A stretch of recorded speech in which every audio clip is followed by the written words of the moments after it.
Hello and welcome. So this video is going to be a shortest video today, and it's going to be about an Anglo-Saxon queen who poisoned her husband. Now, the information we have as to what happened we get from Asher, who was the biographer of Alfred the Great of Wessex. So Eadburh was born sometime in the mid to the late 700s. This is just a guess because her date of birth is unknown because she was only a woman in Anglo-Saxon England, but we do know that she was alive in 787 because this was when she became Queen of Wessex. Her father was King Offa of Mercia and her mother was called Cynnyrith. So in 787, Eadburh married King Beorhtric of Wessex.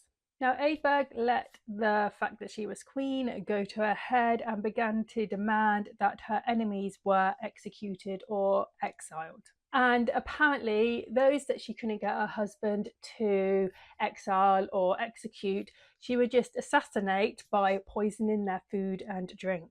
Now, this was kind of risky because there was this slight possibility that you could end up poisoning the wrong person. And this is apparently what happened. So according to Asher, Eadburh wanted to get rid of one of her husband's favourites. So according to Asher, Eadburh wanted to get rid of one of her husband's favourites called War. So because this was one of her husband's favourites, she knew that she could not just get her husband to execute or exile him. So it says she tried to poison War, but she accidentally ended up poisoning her husband as well. So Egbert obviously had to get out of the country at this point because she had just killed the king. So she fled to Francia and to the court of Charlemagne. There, according to Asser, Charlemagne asked Egbert who out of he and one of his sons she would like to marry. Eadburh said that she would prefer to marry the son, obviously because he was younger.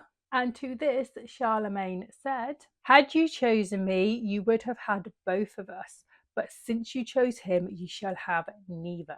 He then offered her the position of an abbess in a convent, which she accepted. But then Eadburh was caught doing sexy things with a man, so she was kicked out of the convent by Charlemagne and out onto the streets.